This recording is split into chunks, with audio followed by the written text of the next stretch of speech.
Hello, everybody. Welcome in to our Week 10 edition of Locked In.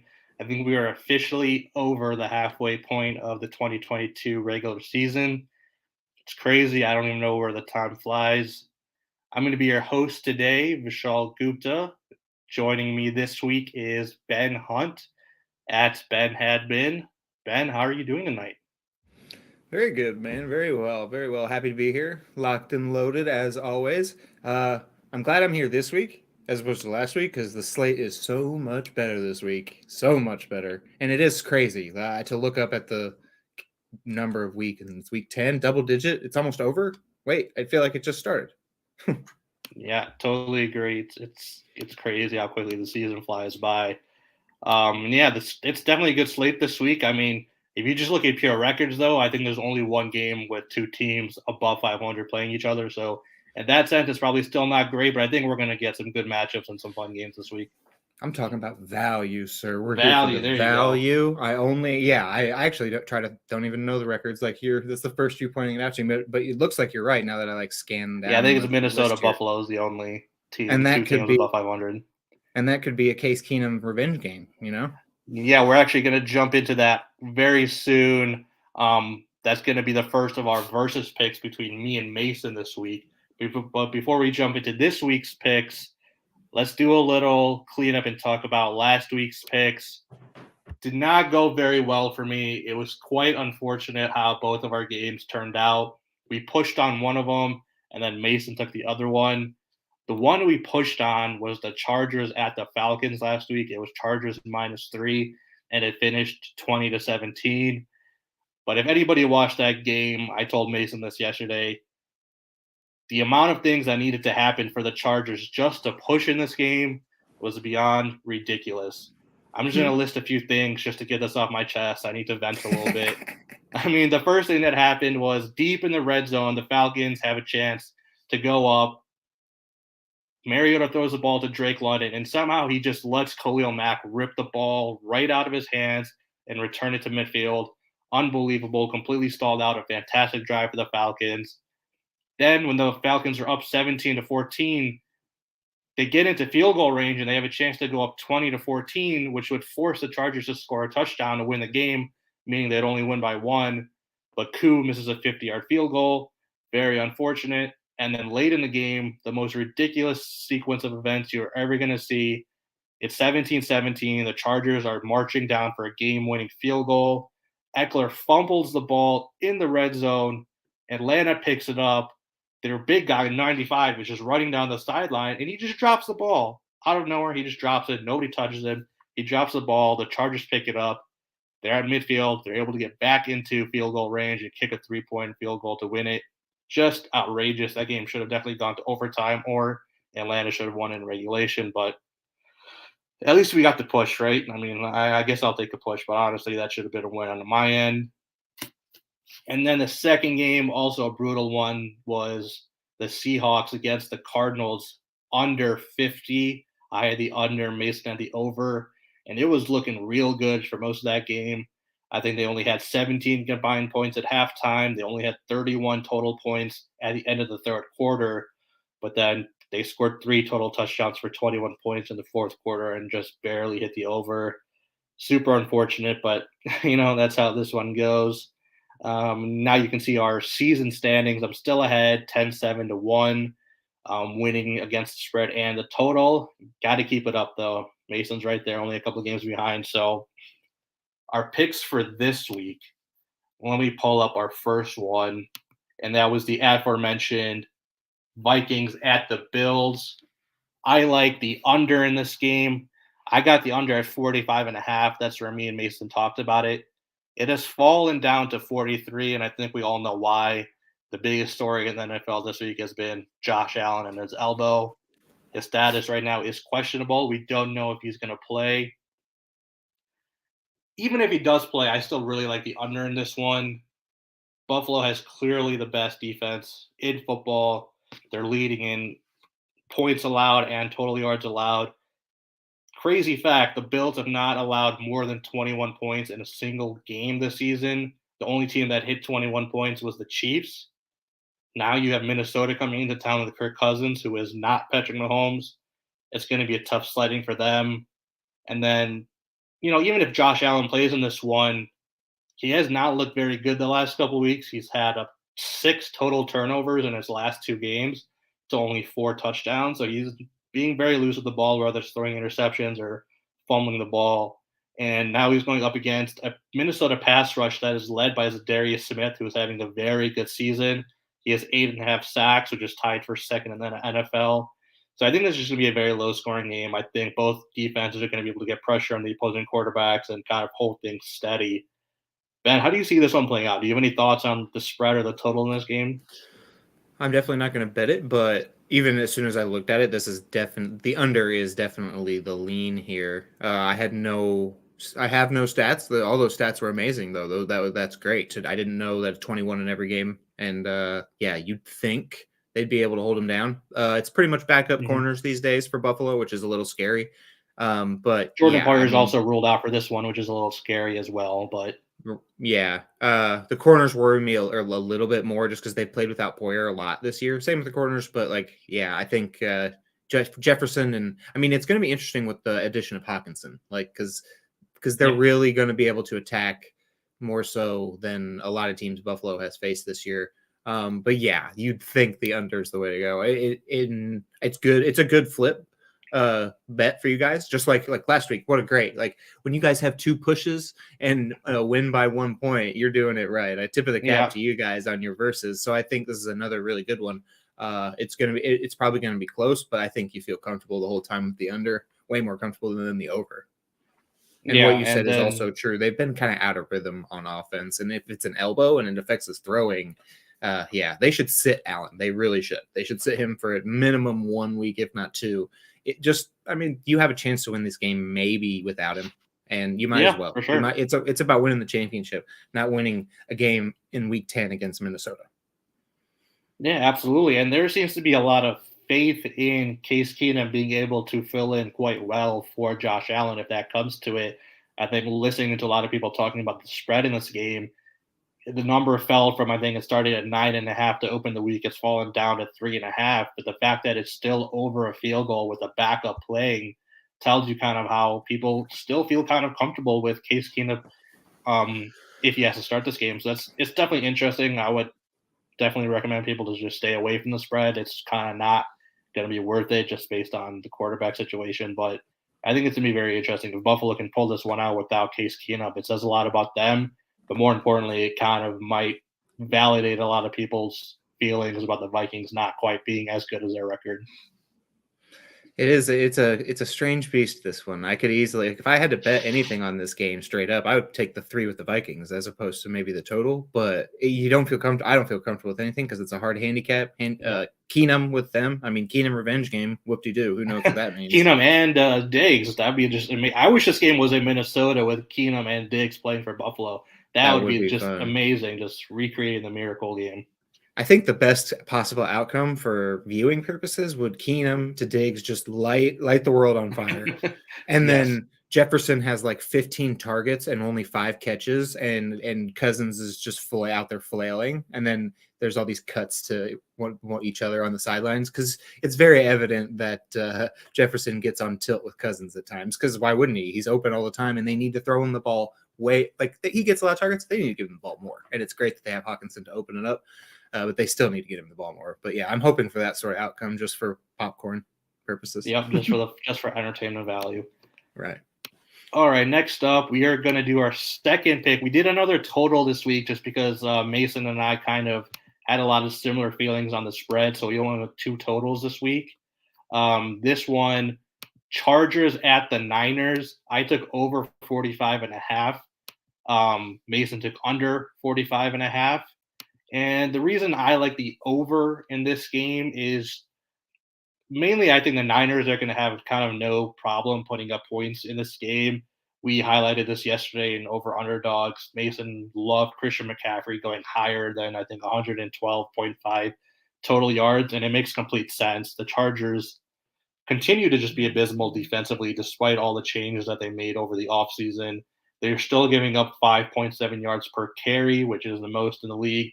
and they're allowing the fourth most rushing yards per game. They're just getting gashed in the run game, so Christian McCaffrey should have no problem just having a huge game. I think we even talked about it yesterday that we wouldn't be surprised if he hit close to 200 total yards. We just think he's that good, and the Chargers defense is that bad.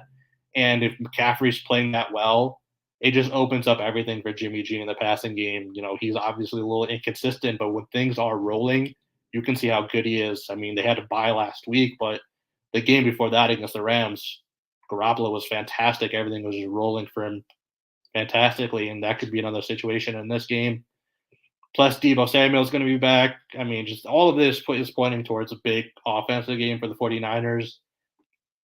On the Chargers side of things, they're going to be without Keenan Allen and Mike Williams again. But Herbert is just one of those guys where even with those guys out and playing against, Nick Bosa and guys like that on the Niners defense, I think the Chargers can still get to 20 points. And if they can get to 20 points, I think the Niners will have no problem getting to like 27, 28 points, and they should go over by at least a couple points. So that's kind of where I'm leaning. Any thoughts, Ben, on this one, on the total or the spread? I think it's Niners -7 as a spread. Yeah, I mean, I don't really necessarily like to bet into these touchdown size spreads, especially when there's you're also betting into Herbert. But Right. I also don't bet into too many totals. I like something with a little more flavor. I don't know if you checked out my article, The Jungle. We bet mostly exotics. Yep. So yeah, it's not like something a little bit with a little more taste. But as I was perusing the menu here, looking at over-unders, this was the only one that popped for me. And I like the over. And I think it could go either which way. If you have faith in Herbert scoring a bunch of points, then it's going to whiz over because, as you said, the 49ers are probably going to score pretty easily. But I mean, I kind of could see the outcome being like 42-7, 42-14, and them never having a shot. But then you're still over by a bunch. I'm surprised. I did look at the line earlier. I don't know what it is now. Yeah, it's down to 45. So I don't know what, it's just a little bit extra thing to think about. But yeah, I like this a lot. And how are the Chargers going to stop anybody? I mean, McCaffrey's going to get his. McCaffrey's going to get his. But now that I'm thinking about it, I think same game parlays in this game could be great because if they try to stop McCaffrey, it's just going to go to Kittle. And even without that, it's going to go to Ayuk. And then there's Deebo. I know Deebo was questionable, but I feel like he's going to play. Yeah, I think they said he's going to play in this one. Right. And yeah, and Bosa is out. So that actually helps the over as well. Mm-hmm. So yeah, this is pretty cinch. And they're coming off bye. Jimmy gets essentially the max amount of scripted plays that he could have in this situation, which I think is helpful. Mm-hmm. This is actually pretty good. I'm going to go into a little more depth once we're done here and make some bets myself. There you go. You'll love to hear it. And definitely check out Ben's exotics piece. We're going to plug it at the end, but yeah, he does a lot of interesting stuff. I'm sure there's going to be some other same game parlays in there that he likes for this week. All right, now jumping into the rest of our slate. First up, we have Seattle at Tampa Bay, and me and Ben are actually on opposite sides of this one. Very interesting. Ben, you like the Bucks -2.5. Honestly, I am on the complete opposite side. I wrote about this earlier in the week in our early line value picks. I just loved Seattle again this week. Why do you like Tampa in this game? Wow, I didn't catch that part. We've been on Seattle, both of us, the past 2 weeks, but I'm off them this week. It's really just, I think I have faith in Brady's ability to figure it out. And I think that towards the end of that game against the Rams, you saw them realize this is what we got to do. And it might not look great. It might not be the most efficient, but running the ball ain't it. And they need to be in shotgun and they're going to attack. And I think that their downfall this season has been pressure, obviously, because the offensive line has been gutted from when they were at their peak during the Super Bowl run. So look across from them. What can Seattle bring? They've got Nwosu, and that's essentially all they have. I'm not really scared of anything that they can bring. So the pass rush is going to be somewhat neutralized by the offensive line, and I like their ability to move the ball. And I also like Tampa Bay's defense. I don't love Bowles, but I like Bowles, and I think he can do enough. I'm still not exactly sold on the Seahawks. I think it's pretty. I haven't looked at the odds, but I think Tampa's going to win this division. I haven't wavered. I just think it's been a bad run, and I think Brady's caught some flack, but people aren't playing great around him necessarily. So it's not I wouldn't even put most of this on him. I wouldn't lean into this fully because I think there's better bets this week, but I think it's kind of one of the last times you might get Brady at less, under a field goal for Brady. One of the last times. This might be one of the last times, and I like it. And I'm not a Geno guy. I've never been a Geno guy. This is this is a surprise to me, but good for them. And I mean, we've definitely been on them in the past 2 weeks, but I think it was more about matchups because it was Arizona and then someone else I can't remember. But yeah, I like it. Obviously, Seattle looks great and they're in rhythm, and it could, they could just come out and look how they've looked all year, and this could look terrible. But I don't on the road against that. I still think the defense is. Oh, it's in Germany. You're right. My apologies. Yes. So that's a little bit different, but I don't know. Don't you think it would kind of decide it's still going to be a pro Brady crowd? Don't you think just like a bunch of randoms at an NFL game kind of decide with the greatness of Brady as opposed to the startup Seahawks? You would have to think that it would probably lean towards Brady. I'm sure he's probably one of the few recognizable NFL stars internationally, just looking at the whole league. So that would make sense. Yeah, I should have known that. If the game's at 6:30, I would have thought England. But Brady's also been leaning into it. I did see a tweet today. He tweeted just a German flag, so he's trying to pump him up at least. But I think the defense has a decent advantage, and their corners are fine, and they'll be able to at least put their foot down on them a little, as opposed to the other side where I think the Bucs will be able to move the ball. So you mentioned Seattle's pass rush and not being too worried about them.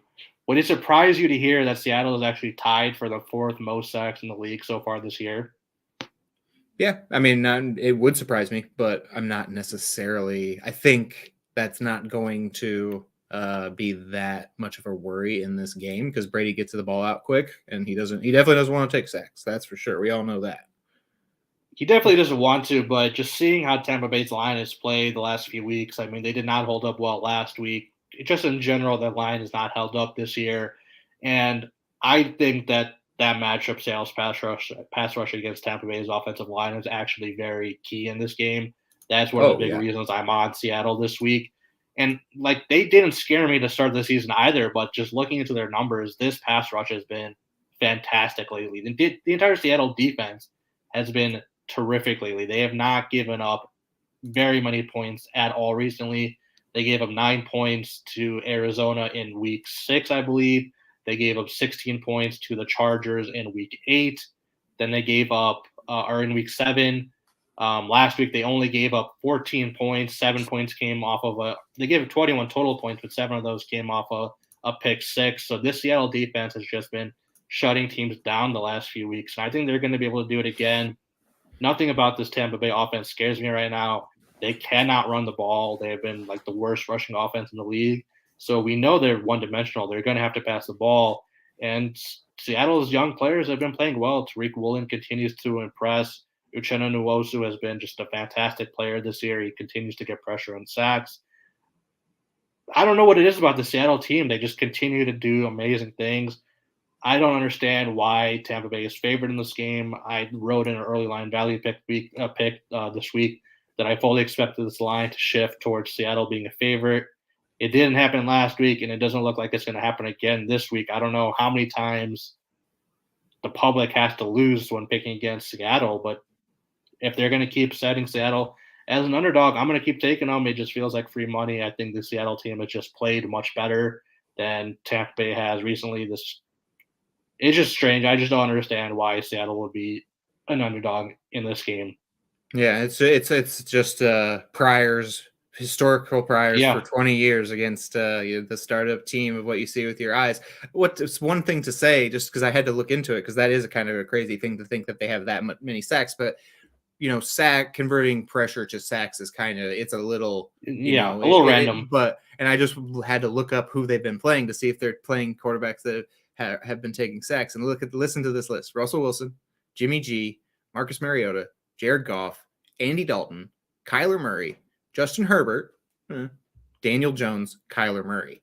So that sounds like a lot of sacks waiting to be had. I just got to say that. And I think, you're right. It's going to be, that is the matchup. And I think if they come out and they run the ball, they're going to lose. And if they can't protect, they're going to lose. But I think they can figure it out because they ditched it down the stretch last week, and it's because they had to. But I mean, they weren't down that much. They could have run a little, but they shouldn't be running the ball. You're right. They're terrible at it. They're one of the worst so EPA in the leagues.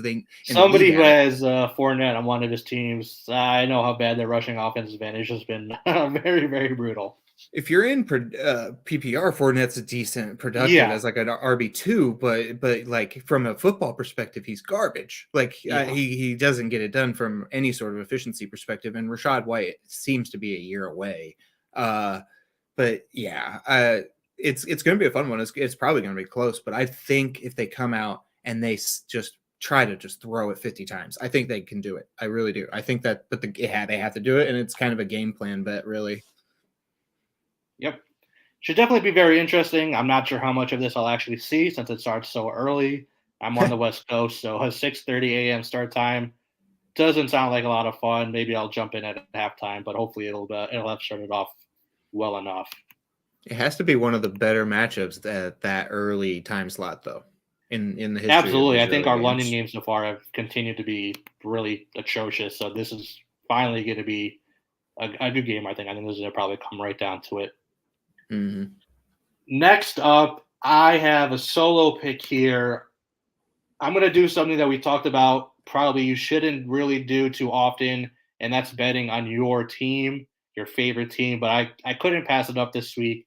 I have to take the Bears -2.5.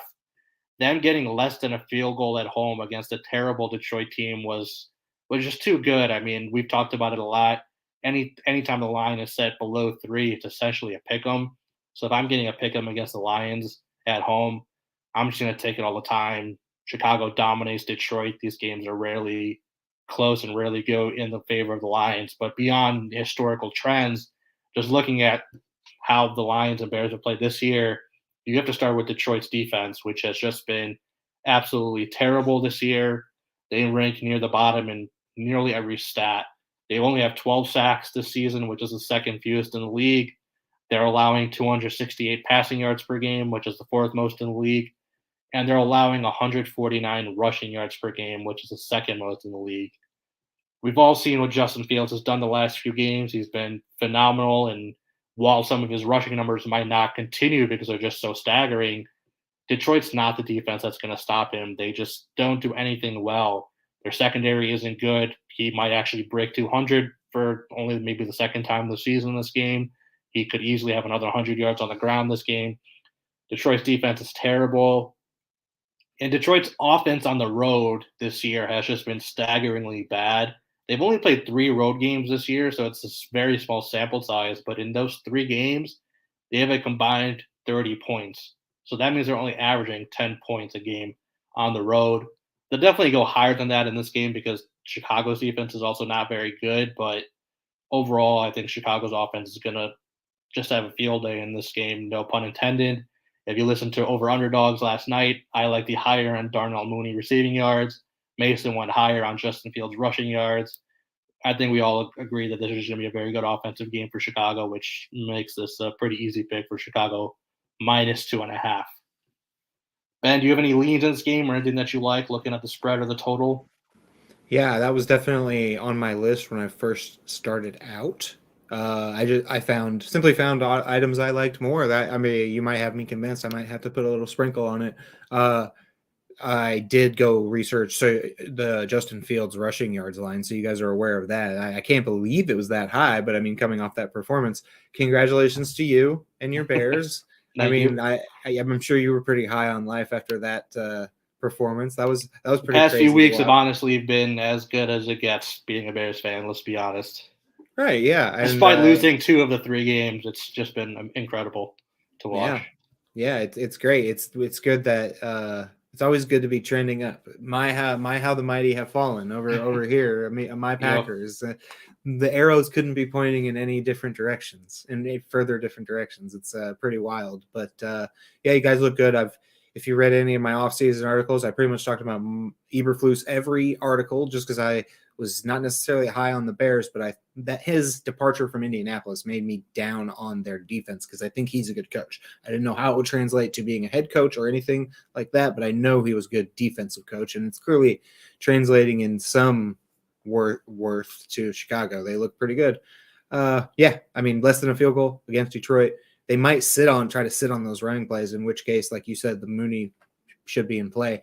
It's also kind of great that they're actually integrating Komet. And I laughed people out of the room when they brought up Komet in fantasy this offseason, and that proved very true. But now that they're prioritizing targeting him, he's a major target in fantasy. He's clearly their clear number 2 now, and I don't think it's going to change because I mean he looks good too. He looks bigger than most of the people that are guarding him, so it's actually kind of an issue I think for defenses, and it's just going to open things up for Mooney. And yeah, it's great times in Chicago for you guys. Absolutely. Darn it. Hopefully it will continue this week. Fully expect it to against, again, just a bad Detroit team. Hey, they were great against us. No, were they good or were the Packers just bad? We blew it. Standard procedure. We'll get into the Packers a little bit later when we talk about Green Bay, Dallas. We both have a pick in that one. Yeah, but let's jump over to Aaron Rodgers' fault, though. It is or it isn't. It was that one. I'm not one to put it on him normally, but that one was on him. That one was definitely on him. Absolutely. Fantastic to see. All right, we have Arizona at Los Angeles.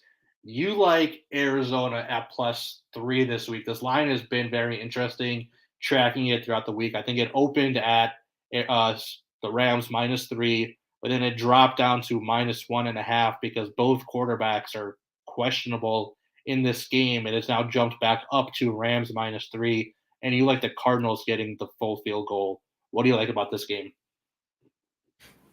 This is essentially just trying to read the tea leaves, and I think there's a little value here.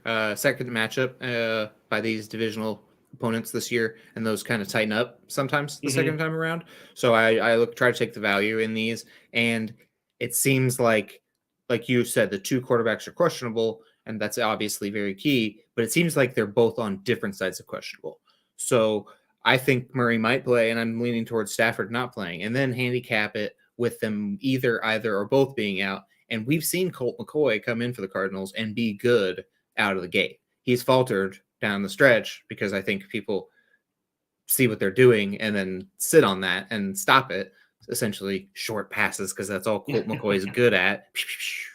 But, I think it's going to be okay if Colt McCoy plays as opposed to John Walford for the Rams. I think it's kind of amazing that Cooper Kupp is functioning as high of a level as he is, because the offense isn't functioning at a high level. He just continues to be awesome. I don't understand how he keeps getting so open and producing, like you said, even with the offense just not doing anything else. Yeah, and I mean, everyone puts it on the offensive line, and the offensive line is bad, but Stafford's arm is definitely an issue right now. I don't know if you remember that he had his one deep target last week, maybe all season. I haven't looked at the charts, but it was to Kupp on some sort of long crosser to the corner. I think it was 40 yards, but it was on a rollout, and Stafford had to wind up so long and slow just to get it there. He looked like slow motion as hard as he could just to get it 40 yards, and it was like, well, I mean, it was a great throw. I mean, he hit him right in stride, perfect, accurate, but it just looked like it took everything he could, and they had to roll him out so far just so he could set up. Like a kid in basketball that's trying to shoot from way farther than you ever shoot, and they have to shoot from down by their feet. That's what it looked like the way he was throwing the ball. So yeah, I think the offense would kind of crumble with Wofford unless they go full Taysom Hill offense and just run him around. I don't know if that's possible, if they have that in the game book, the game plan, but yeah, I think there's some value here, and I think Murray might play, whereas I think people are thinking Stafford's not going to play. So, yeah, I like it. Not as good as the next one, though. So this one, I think that for this game, I think it might be prudent for bettors to maybe wait until we get some more information on these quarterbacks. I did get the Rams -1.5 earlier in the week. I'm not sure if I'm actually going to play it yet. Hopefully, we can get some more information on both quarterbacks either today or before kickoff on Sunday. but probably would recommend just holding off until we know more. I mean, we know how important quarterbacks are. We see how much they impact point spread. So, if you don't have a strong opinion either way, maybe just wait until we get more information on the quarterbacks. I like that. Yep. I'm going to jump around a little bit just to get some variety in here. So I'm going to actually jump to Cleveland at Miami. Solo pick on this one for me. I like the over in this game, which is set at 48.5, I believe. Yes, 48.5. And this one is just another game where I think Miami's offense is going to kind of explode. I don't see Cleveland being able to hold them down pretty much at all. In the 6 games that Tua has started and finished so far this season, Miami is averaging 27.5 points per game. Cleveland's defense, again, they just have been very up and down, both defensively and offensively. They had a good game last time on Monday night against Cincinnati, but they've also had games where they've been blown out by Bailey Zappi. So it's just very hard to get a handle on them. So if they're not going to play consistently, I'm just going to take Miami's offense to kind of have a field day, and Tua, Tyreek, and Jalen Waddle to continue to just be unstoppable as we've seen so far this season. And then on the flip side, Miami's defense has just also not been good this season. They're bottom 10 in points allowed and yards allowed this season. They only have 7 total takeaways on the season, which is tied for the second fewest in the league. They traded for Bradley Chubb. We'll see if he can finally start making an impact. He was okay last week, but he just wasn't able to wrinkle in Justin Fields. But that's a tough challenge for anybody. He should probably have a better chance this week against Jacoby Brissett. But if we get a good Jacoby Brissett like we did in the last game, then they should have probably no issue getting 20 plus points in this game either. So I think big Nick Chubb game, big Tua Tagovailoa game. I think just points in this one. Do you see anything differently, Ben? Yeah, very solid read by you. Very good job. This is actually in my notes for my exotic article. I think I have almost double-digit same-game parlays from this game. So that's that. If you're piling into the same-game parlays, that probably means it's going to be a high-scoring game. So yeah, this is probably easy money. And I've done quite a bit of research if I'm got that many same-game parlays lined up, possibly. But yeah, I mean, there could be there could be big plays. It could be a lot of running. It could go any which way with this. And there's a lot of different ways. It's really hard to imagine a scenario where the Cleveland defense holds them down, like you said, holds down Tua and get in the gang. I actually kind of think they're going to attack in a balanced manner. And it was interesting to watch the contrast between Wilson and Mostert last week because they just acquired Wilson. I'm sorry. And I kind of like Wilson a little bit this week. And I kind of like, because I think in a way they're going to be a little worried about the pass rush because their line isn't perfect in Miami. So they are going to, I think they're going to run a few, maybe throw in some trick plays, but yeah, there's a lot of value to be had. And a lot of these alt lines, I think you can make the argument for some Chubb, but when you think about game flow, I think you can definitely see the Cleveland being forced to throw. And some of these props for their Cleveland receivers are surprisingly juicy. DPJ over 70 receiving yards is plus 285. Interesting. And he's gone over that in it's 3 straight, and I think it might even be 4 or 5. So, and you know what the Dolphins are about. Cover 0, baby. Absolute cover 0. And they've actually gotten away from it a little bit this season, but because they've had to, they've been bad. But I mean, listen, they've had the most cover 0 dropbacks in the league, which isn't surprising, 33 of them. What do you think the passer rating is against those dropbacks? I don't know. Probably not very good. 143. They're getting torched, and I could kind of see that because it's surprising, and I think Chubb is going to help them, but I think you can make the argument for Cooper, DPJ, and then anybody on the Miami offense. And I think the Brissett props in this are pretty interesting too, because if you look, it's kind of a decent price for just him going over 220. And 220 he's done in every game but one this season. I'm a little bit worried that's on the road, but other than that, I think it's pretty safe. and you can come at it in a lot of different ways. This is one of the reasons I like this slate this week so much. Yeah, that makes a ton of sense. And your DPJ thoughts are right on board with our guy Logan, who had him on his love list this week in Vegas Love Hate. He talked Nice. about DPJ going over and being a good play in fantasy this week, given where he's ranked. So, Oh yeah. great minds think alike. Everybody's on DPJ this week. So fire him up if you got him in your I lineups. can't believe he's gone over for like three in a row, and it's plus 285. I mean, I don't understand. I don't get it. And he's bigger than Xavier Howard, and even when he's not facing Xavier Howard, Xavier Howard gives up yards. Everybody knows this. Yeah. And even when he's not facing Xavier Howard, he's facing no names. I don't even know who these guys are because of all the injuries. Like they're expecting Byron Jones back, and he's nowhere to be found. So, yeah, it could be one of the best games of the week. When I go to watch it back, I'll be going straight to this one probably. Yeah, absolutely looking forward to this one. Should be a high-powered game. Another total on my list is a game that probably nobody is going to be watching, kind of the exact opposite of the game we just talked about. Stinkfest between the Houston Texans and the New York Giants. Nobody watched this game. The only reason I have it on here was just because the under just felt too easy. Under is set at 40.5. I don't even know what to say about these teams. I mean, I know the Giants have a good record, but just speaking about the points they score offensively, it's not good. Both teams rank in the bottom 10 in points scored and total yards gained. Houston has only one game this season where they've scored more than 20 points. It's pretty ridiculous and crazy how you can do that in today's NFL. Neither offense passes the ball well. They do run the ball quite well with Saquon Barkley and Dameon Pierce. I think we're going to see a lot of running, which is going to just burn the clock out, and it's just going to kind of fizzle away until the clock's at 0. Seems like a pretty easy under 40.5, but I do like Dameon Pierce and Saquon Barkley. If you want to jump on some of those props, I would recommend bettors to do that. Hitting their over on their rushing props could be very interesting this week.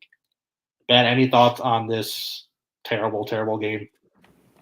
Actually, I'm just developing them as we speak because, as you said, it is a stink fest, and it was not on my radar. But under is definitely the way most people would lean, and I don't think it's the wrong lean. I'm looking at some of the splits here and like you said, Saquon should do pretty well. Actually, the Giants' offensive line seems to have a pretty decent advantage against them. So, yeah, I mean, whereas the Miami game we just spoke about, the first one I go to. I might not even get to this one. The Giants were that's the other team Seattle was playing. The Giants, that's why we were on them, because we both knew the Giants were fraudulent. But I mean, we got to give Dable credit. He's doing the best he could possibly do. And absolutely, that was one of my biggest home runs as far as the offseason props that I wrote up was the Daniel Jones prop. I haven't even looked if it's hit yet, but it should hit. His over for rushing yards, it was pretty low, and he only had to average in the teens to get there. And he it was. I don't remember the number. I'll be able to get it somewhere down the line for you. But yeah, it was a pretty cinch one, and the odds weren't too bad. But yeah, this one you'd think. It's a if you like cover 2 and hitting, and I definitely the Saquon. I don't necessarily know that much about. I feel like the Giants are pretty good at plugging it up. So if they wanted to, they could maybe stop Dameon Pierce. Will they? I don't know. I know McKinney just is out now, so they're a little bit weakened. But both teams rank in the bottom 5 in rushing yards allowed. So both teams are just atrocious at stopping the run. So I think it'll be interesting to see how both backs fare in this one for sure. Most definitely. I haven't watched near as much Houston as I need to. Oh no. You're not missing anything. I think we all saw them last week on Thursday night, and we were okay with never seeing them again. Right. All right. Next one, maybe one of our more interesting ones for this week. The Dallas Cowboys at your Green Bay Packers. We are both on the Cowboys to cover the spread. You got them at 4.5. I got them at -5, but I think we both still like this quite a bit. Ben, talk about the demise of the Green Bay Packers. Fill my ears with joy. Fill your ears with joy. That's great. Well, I'm not even really in mourning or anything. I've been mourning for many, many off seasons when we made bad decision after bad decision and didn't fill the hole that was the need of a wide receiver 2 alongside Devontae Adams.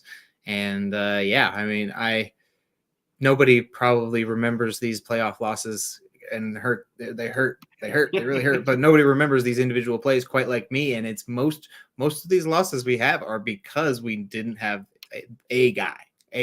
While Devontae Adams is double and triple covered, and now that Rodgers doesn't have his easy button, his security blanket, everything else is crumbling around it. And it's usually sometimes it's not Rodgers' fault. Like, it's not all on him. And there's a lot of people around him making mistakes and bad play on the defense. And I mean, the Quay Walker pick, I'm sorry, but good Lord. And Is he the one Devontae who got Wyatt kicked out a couple weeks ago for shoving a coach? Yeah, I didn't even think that was that bad necessarily, but I mean, he's busted on a few plays this year where it's just you could have just picked somebody else, paid a veteran minimum where he's not going to bust. You're not going to get high level play, but he's not going to be giving up 30-yard touchdowns and blowing his gap responsibility on these run plays. Like, he hasn't been good enough to justify the pick. And it was supposed to be this final piece that crystallizes an elite Super Bowl defense, and it's been anything but. And to go with it, you doubled down on the defense for a guy that plays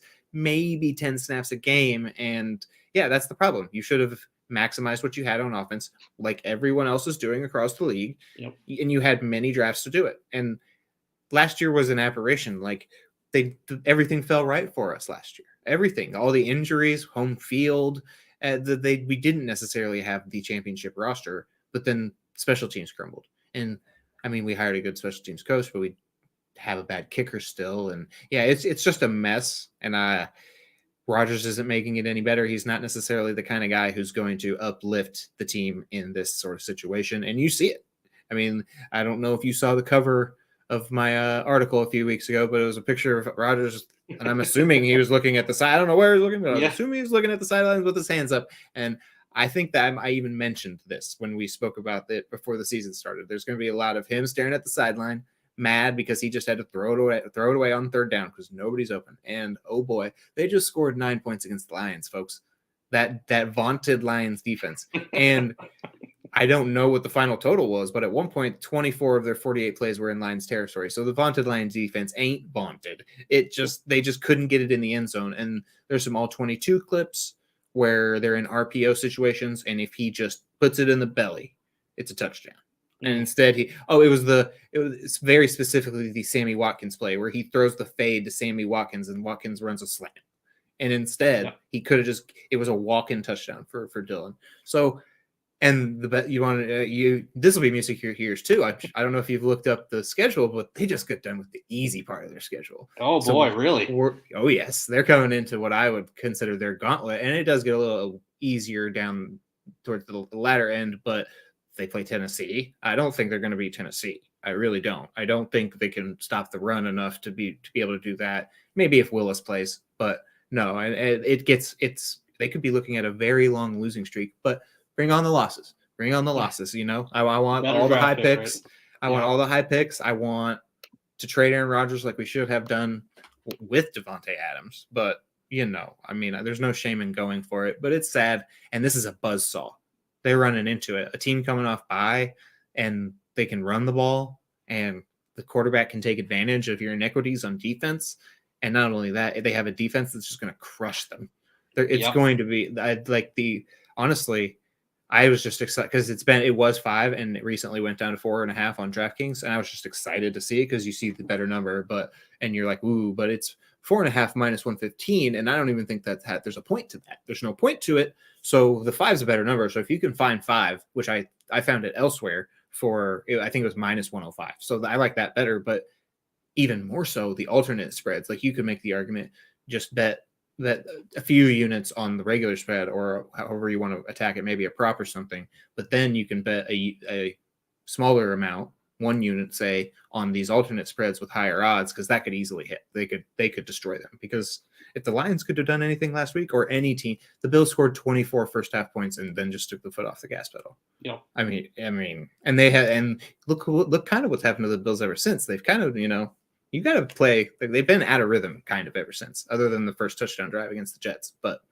that's neither here nor there. The Packers suck for the first time in a while. And you got to draft well. You can't just hope everything's going to work out. And then, we got Rodgers. Everything's going to be fine. Come on, people.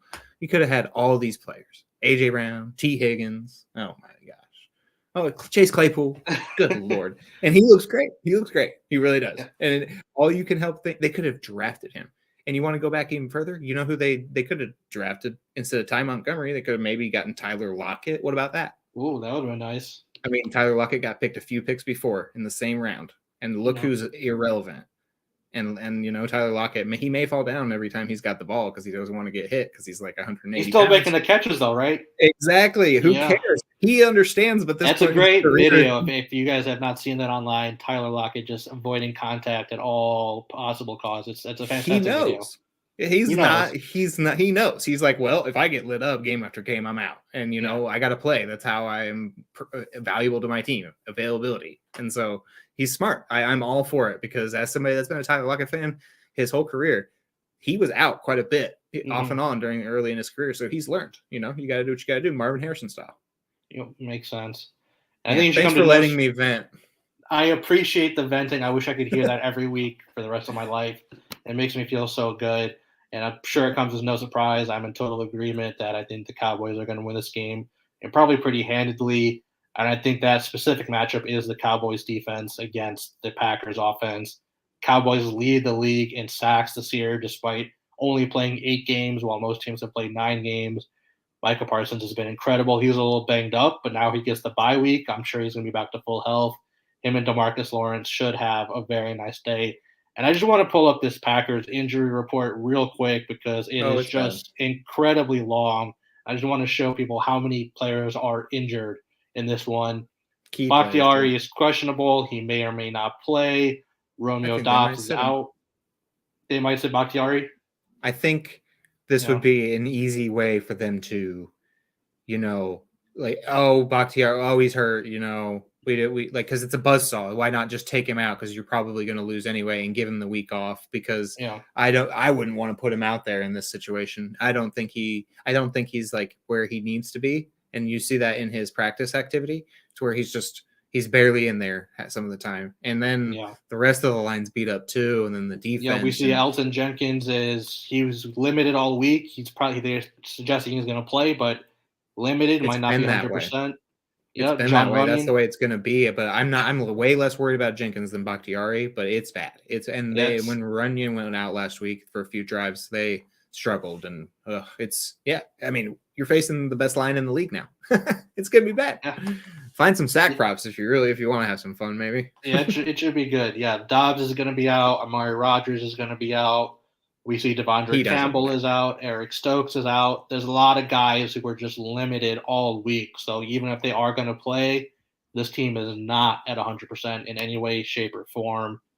I just don't see how they're going to be able to stand up to this Green Bay defense. And then on the other side of the ball, I think Dallas's offense is good enough. We saw what Dak Prescott has done in the 2 games since he's returned. He's looked good enough to me. I think there's not very much concern that he's going to have any sort of difficult time in this game. So, yeah, definitely like Dallas to cover here. One more way to attack this game. This is my favorite bet of the week. It is a little precarious being a road favorite against Aaron Rodgers, but as we've been talking about, the defense is going to clamp down on that. But if you really want to protect yourself, you can put it in a teaser with other games. Like I don't necessarily like the 7-point spread with the Niners, but I think the Niners are going to win that game against the Chargers. So you can just pile into that and you can have a few points. If you want the 4.5, you still get a 1.5. Not that matters very often in terms of the range of outcomes, and then you can get the Niners down to -1.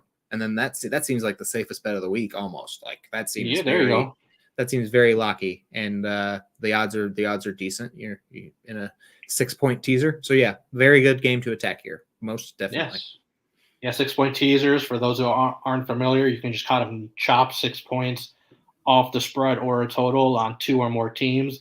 If you pick 2 teams, you're probably going to get around -120, -130 odds, depending on the book that you're shopping at. But yeah, that makes a ton of sense. Getting Dallas down to +1 or +1.5. And then the Niners down to -1. Sounds good to me. Last game on our schedule.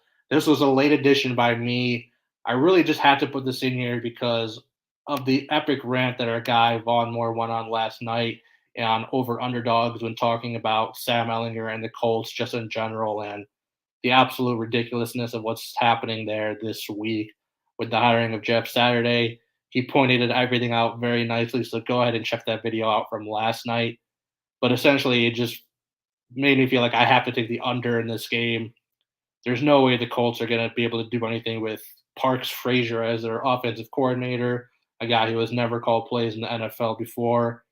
This is the Colts' third offensive coordinator in 3 weeks. That means this is Sam Ehlinger's third offensive coordinator in 3 starts. That is absolutely brutal for the young man. You just feel terrible. He might be good, but we're never going to find out with the situation that they have in Indianapolis. This is going to be a bad offensive performance for them. Jonathan Taylor has been brutal this year as somebody who took him first overall in one of his drafts. He has not paid out at all this year, just not good. And then on the other side, the Raiders just put Darren Waller and Hunter Renfrow on IR earlier today. So this offense is completely depleted as well. I think this, let me see what the number was set at. I got this at under 41. So, yeah, I definitely like the under in this game. I don't see either team having very much success at all. Any thoughts on this one, Ben? Yeah, it's definitely has the exact same type of flavor as the Houston New York game. Low total definitely feels like an underplay. Yeah, I don't necessarily love these bets, but it definitely makes a lot of sense. And I can't really say too much because I try to. We're all busy, and one of the teams I've been fading watching along with the Texans is the Colts because I know they ain't shit. I know. Nope. They ain't shit. I know Elling because I wanted Ellinger to be good when he first came out because he was fun at Texas. And I was like, maybe put in the right situation. Frank Reich, maybe no, but no, he ain't it. He's not good. Maybe I'll be wrong, like Geno Smith, but and it's crazy to think what's going on in LV. I'm very surprised that they're not better, and definitely a shocker for me too. Yeah, I mean it's crazy. Yeah, Josh McDaniels comes in and they bring in all the talent, and the offense is worse. It would be. I haven't been watching, but it would be interesting to see if this is a get right game for them. But they didn't necessarily have a get right game last week. Well, they did for one half against my Jags. But another 17-point lead blown, third on the season already for them. Oh, really? I didn't know that's what can you do? I mean, but they're facing the juggernaut that is the Jags. So I mean, we gotta be real here. They put up a whole 27 points. Definitely a juggernaut, right? That's what we classify here as juggernauts. 27 points. Well, yeah, juggernaut at also blowing their own fourth quarter leads. Like they are real good at blowing fourth quarter leads. I think they've done it at least 4 times this season. I mean, they could. They could be very good. And my soul is hurt. They could have a lot more W's. They really could. But you're going to lose games sometimes as a young team. But this division was right there for their taking, wasn't it? In the AFC South. They still have a shot. It's very minute, but they still have a shot. It sucks they play the Chiefs this week. They're probably going to get boat raced. But I think it's kind of a little bit sneaky played considering the Chiefs just got done playing 100 snaps at night, and the Jags maybe they can play a few drives of sticky man coverage. Yeah. But I was looking at that one because McCole Hardman's out this week, so it could be an interesting one to take the Jags plus 9.5. But I think McKinnon's a true questionable as well. So I think the 9, and you said 9.5. Maybe you can find that too. I see 9. I'm looking at 9, but I think that's actually kind of decent. But yeah, I mean, this division was up for grabs, and Indy definitely fell on their face with the Matt Ryan thing. But to say about Jonathan Taylor, it's not even on him. It was just a mess. The offensive line is just a mess, and Ryan can't do anything when he has no time, and everything's just fell to pieces along with it. Taylor was a good pick. I stand by that. If Ryan plays to the level of Phillip Rivers or anything near it, and then the line plays 90-80% of what they were the prior year, I think Taylor crushes. I really do. But he's also just missed a few games too, which has just been tough. He hasn't. I don't even know if they've had their bye yet, but he's already missed, I think, 4 games, which has just been a little unfortunate. Yeah. Availability is so key. Yeah. You got to be Tyler Lockett sometimes. Absolutely. So that's going to wrap it up for us this week. Thank you, everybody, for joining us for this Week 10 edition of Locked In. We are going to be back at the same time next week. Also, make sure you check out over underdogs at halftime of TNF. I think next week is going to be the Titans at the Packers. I think we talked about that already. Could be an interesting game. We'll see if Derrick Henry has another monster performance. Also, make sure you check out the entire IN betting team's work over at importantnonsense.com. We've mentioned it a couple times, but Ben, go ahead and plug your piece coming out for the weekend. Yeah, go check out The Jungle is what it's called, because it's exotic up in there. Sometimes we win, sometimes we lose, but we're always trying to hit very big bets. We've had big weeks, such as all the way up to plus 2,500 this year. Nice. Yeah.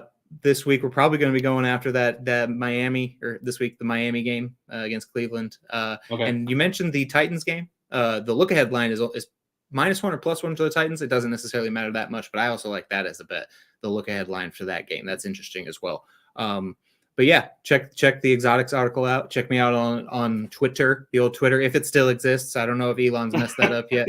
Who knows? Sure. It goes minute by minute with that thing, right? It might be under, but yeah, Ben my name, had the word, Ben the word. Check it out. It'll be a good time. Yeah, let's try and make some money this week, guys. This is one of those weeks. This is one of those weeks where you can make a lot and also insulate yourself from loss in the process. It's good stuff. Yep, absolutely love to see it. Also, make sure to join our Patreon to get access to our Discord for our picks and more. We have our own sports betting channel where all of our sports betting guys will put in their picks for the week. We also have a ton of stuff for our fantasy football guys, start sits, trade advice, waiver wire watch. There's a ton of conversation going in those channels every week, so make sure you guys come in, hop in, and check that out. And then finally, shop.importantnonsense.com to get all of our great merch. Abolish the kicker, the tight end, all of that stuff. Make sure you use promo code LOCK to get all of our stuff in there. And I think we just released our holiday merch in there today as well. So if you want to check any of that out, go to shop.importantnonsense.com. And yeah, I think that's going to wrap it up for us this week. We will see everybody for week 11 next week. Bye, everyone.